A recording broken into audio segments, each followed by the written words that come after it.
Welcome to Story Lab. This week, we're talking about faith, while we take a global look at what it means to encourage each other. Skylar! Skylar, have you seen my map?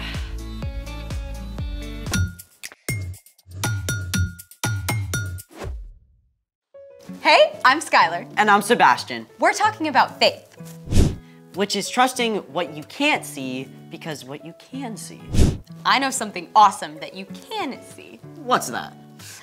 Your family and friends around you on Sunday morning or wherever and whenever you do church. What am I supposed to trust because of that? That church is way bigger than where you happen to meet. In fact, church shows up in all kinds of ways across the entire globe. Have you ever visited a different church in another country? Actually, I have. I visited the Notre Dame in Paris, but I also know someone who grew up in a different place. Venezuela. Hold on. Venezuela, top of South America. So, who's your Venezuelan friend?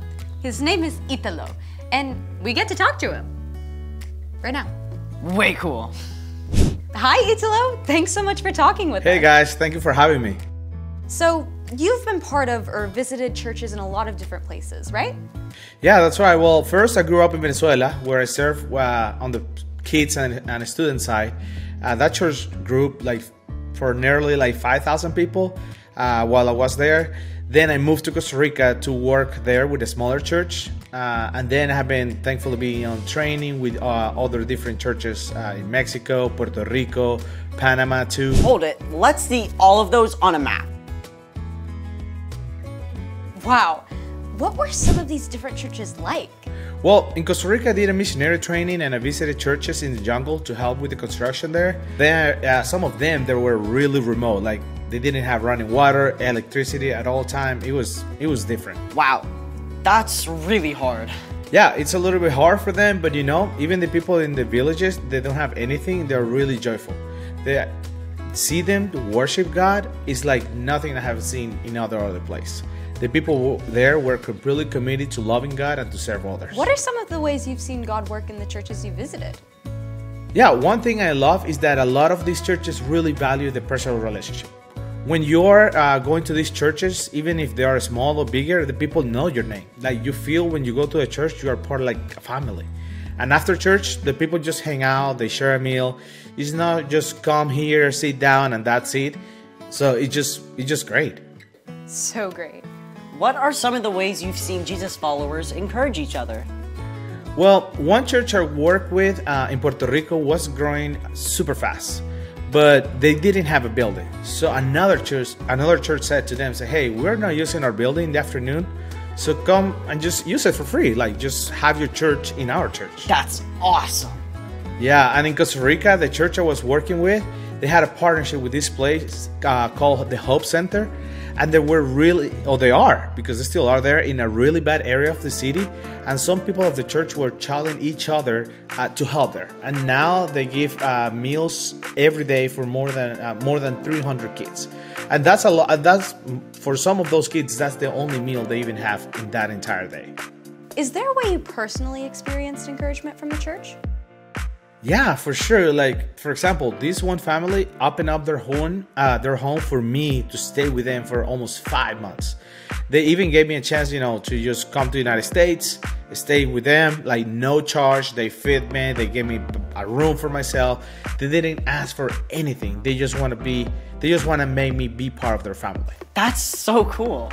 Italo, it has been great talking with you. Thank you so much for your time. No, thank you guys for having me. It was a pleasure.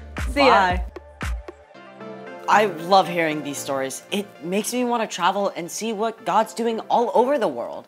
Speaking of which, it's time for... The story before the story. Today, we're in the book of Hebrews, a letter written to early believers in Jesus. But before Hebrews, way back in the very beginning, out of a deep, deep love, God made an amazing world. But when people turned away from God, the world was broken. God made a plan to draw people back into relationship. So, at the right time, God sent Jesus, God's very own son, to live among us. Jesus gave up his life and was killed. But on the third day, he rose to life. After Jesus returned to heaven, the early church grew quickly. But some believers became confused or distracted and started to forget their faith in Jesus. Which is where our story starts. Take it away. Hey everyone, I'm Erica. Hey, Erica. The book of Hebrews is a letter written to Jewish believers in Jesus, likely by a friend or follower of the Apostle Paul.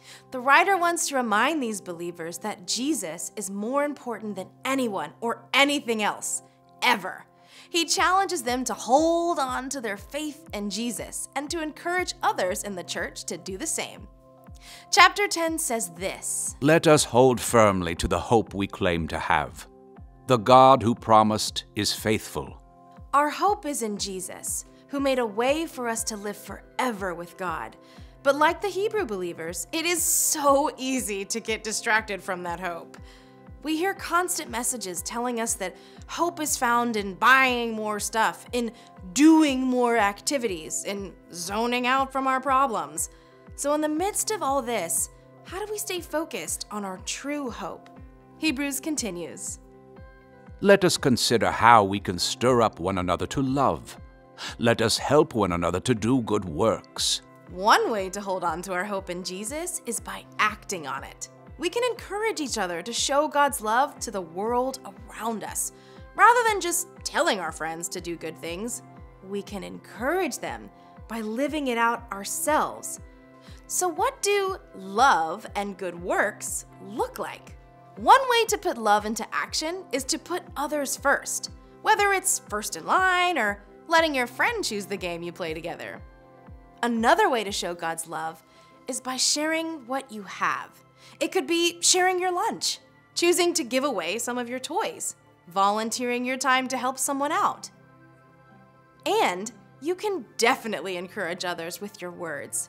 Instead of complaining or grumbling, choose to speak words that comfort someone. Remind others that God is always with them and that God gives us the strength to do hard things. Now, let's wrap up our verse from Hebrews. And let us not give up meeting together. Some are in the habit of doing this. Instead, let us encourage one another with words of hope. Let us do this even more as you see Christ's return approaching. Let's be real. Even though texting someone is great, it's just not the same as spending time with them in person. We need each other.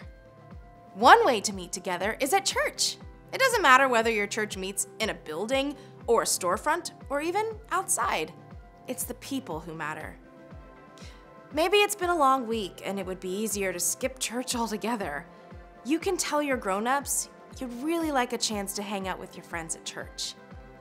Another way to meet up together is to spend time with your small group or class, even outside of church. If you've got a game or a performance, you can invite your small group leader and friends from church, or go to their events to cheer them on. And you can meet together just by hanging out with friends who love Jesus. Let's see those verses again. Let us hold firmly to the hope we claim to have. The God who promised is faithful. Let us consider how we can stir up one another to love. Let us help one another to do good works. And let us not give up meeting together. Some are in the habit of doing this. Instead, let us encourage one another with words of hope. Let us do this even more as you see Christ's return approaching. At the end of time, Jesus will return, and God will make right everything that's wrong. Only God knows when that will be. But in the meantime, we have an amazing opportunity to encourage each other to stay strong in our faith in Jesus and to show God's love to the world. The end. So church isn't just for learning stuff about God. It's also about the people we meet and helping each other be strong. Exactly, because our faith is stronger together. So, what's our part in the story? Sometimes it's tempting to be a loner. You don't feel like you fit in, even at church. Or you've got sports on Sunday and it's hard to keep up with your church friends. Or it seems like none of your close friends care about following Jesus. Don't give up. Ask God to help you find at least a few friends who love Jesus and can encourage you. And if you feel like you're an outsider at your church, you're probably not the only one. See what happens if you start up a conversation with someone new in your small group. Or invite kids from your church to your birthday party. No matter what, you can choose to live out God's love. And encourage those around you to do the same. I think you got it. See you next time. Bye, Erica. So here's the thing. Our faith is stronger together. Hey, what just happened? I think the power's out. I got an idea. I've got another idea. That's amazing. Thanks for joining us in the Story Lab. See you next time. I think we need more candles.